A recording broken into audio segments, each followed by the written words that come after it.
breaking news. They've been camped out across the country, including right here in Richmond.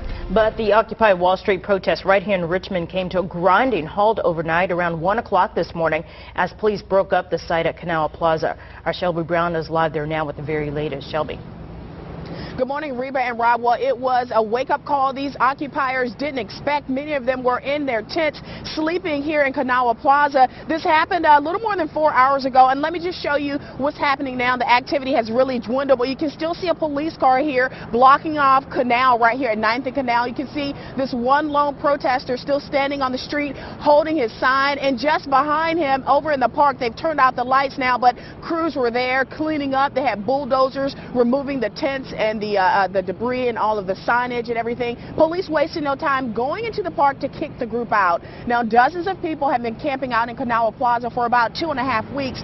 Well, of course, that came to an end at 1 o'clock this morning when police on horseback and police in cars rolled up, about 50 of them. They moved in on about 30 sleeping protesters. They used bullhorns to announce their arrival and to tell the crowd which law was being violated. The group got about 45 minutes or so to pack up their tents and their belongings and get out. Some of the occupiers complied and gathered their things.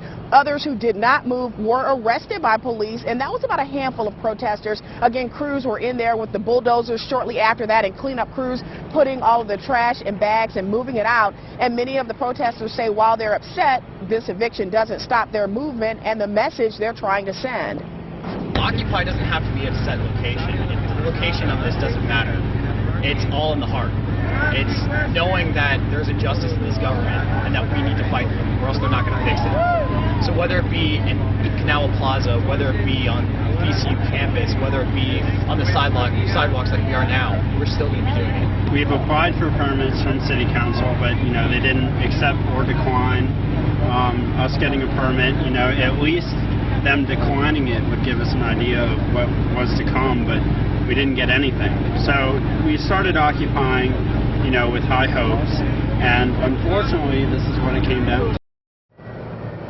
And now, more than 4 hours after their eviction, this is the scene here at 9th and Canal. You can actually see one or two people loading up some signs into a pickup truck here at this intersection. This is the intersection where many of the protesters, they moved here once they were evicted from the park, but many of those people vowed to come back. Again, there's just one lone protester standing here on the street corner right now. Again, we're told that this was done, or we saw that this was done in a pretty orderly fashion. There was no violence. We did reach out to Richmond police for a comment. They declined to comment at this time, and of course CBS 6 will continue to follow this story throughout the day and bring you the very latest. For now, we'll send it back to the studio.